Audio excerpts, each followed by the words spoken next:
Lengyel Sándor vagyok, 25 éve foglalkozom az emberek életének jobbátételével. Olyan szemináriumokat tartottam, amelyek generálják az emberben a változást. Azt a változást, amellyel lehetősége van az embereknek jobb és új életet élni.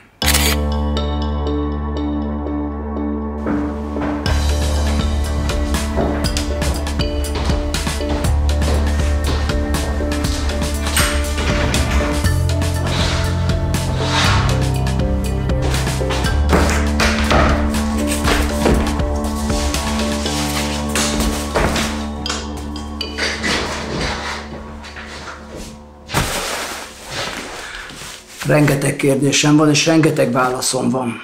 De mindjárt kipakoljuk a táskákat, és kipakoljuk a dobozokat, amik az előtérben vannak. Új iroda, új helyszín, más élet. Ezért voltam Grúziában, és ahogy visszajöttem, hozzákezdünk a jövő feladataihoz. Először is talán menni kell expedícióra, mindig menni kell valahol. De előtte van egy kis dolgunk. Grúziába megjöttünk, videókat, fotókat letöltjük. És a mai nap a berendezkedés. Kezdjük azzal, hogy kiürítjük ezt az irodát. És összerakjuk a bútorokat? És összerakjuk a bútorokat. Itt van Zoli is. Hello! Változni kell, és ennek több oka van. Az egyik, változ azért, mert az életed nem megfelelő. Változ azért, mert nem azt a munkát végzed, amit szeretnéd. Vagy változ azért, mert betegséged van, és nem tudsz kilábalni belőle. Vagy változ azért, mert a párkapcsolatod nem megfelelő. Változ bármiért, mert valami nem megfelelő. A másik ok lehet az, hogy tulajdonképpen az életed rendben van. Rengeteg ember él így, jó az élete, nem változik, de törvényszerű az, hogy egyszer csak ez az élet megbicsaklik. És onnantól kezdve nem fogja tudni azt, hogy hogyan tudja javítani a saját életét, hogyan tudja megint boldoggá tenni magát. Idejében kell változtatni. Ennek több módja lehet. Az egyik, hogy például utazzunk. Az utazás generál benned valamilyen változást, de erről majd később beszélek. A másik, például átrendezed a szobádat, az otthonodat, az irodádat, az íróasztalodat, az eszközeidet.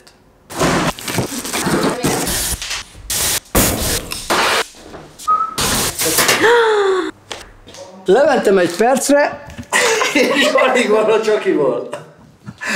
Hogy van ez? Ezt majd visszanézni. Miért nem azt olvasod? Azt is elővettem. Jó, hívtam segítséget. Segítség 1, segítség 2. Na, én ezt gyorsan megcsinálom. Ezért vette fel a pizsamáját délután 5 órakor. A nagyobb feladataim előtt mindig szétszedtem az életemet, a régi rendszeremet. Majd a darabokat újonnan teljesen másképpen raktam össze. Ahhoz, hogy megerősítsem ezt a folyamatot, ahhoz, hogy láthatóvá tegyem, ahogy szétszedődöm és összerakódom, kerestem magamnak mindig egy olyan tevékenységet, amely ezt kifejezi. Ajándékba kaptam még réges-régen egy táblát, egy fehér táblát, ami itt áll mögöttem.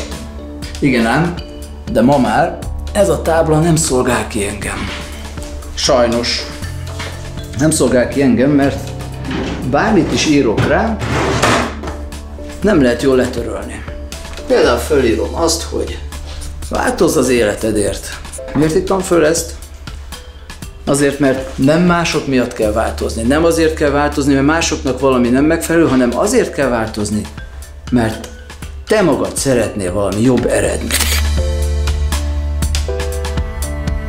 A problémám ezzel a táblával viszont az, hogy amikor le akarom törölni, akkor nem jön le amit odaírtam. A régi információk egyszerűen zavarnak abban, hogy teljesen új dolgot tudják csinálni.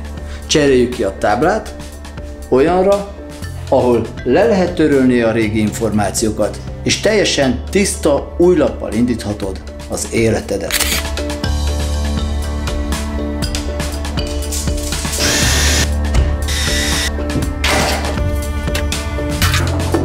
Miért nem elegendő a változás az embereknél?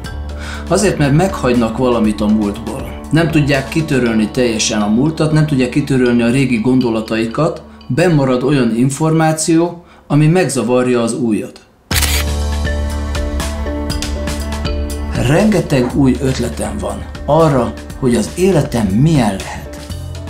Ezek teljesen más fogalmak, teljesen más megfogalmazások. Akár a régi értékeimre, akár a régi terveimre. Ha ezeket meg tudom változtatni, akkor egy teljesen más életben, teljesen más eredményeket fogok tudni létrehozni. Az egyik célom az, hogy Magyarországon létrehozhassak olyan iskolát, olyan folyamatokat, amely megerősíti a jelenlegit, és egyre többen tudnak járni, és egyre többen megérthetik azt a módszert, amivel a saját életüket tudják jobbá tenni.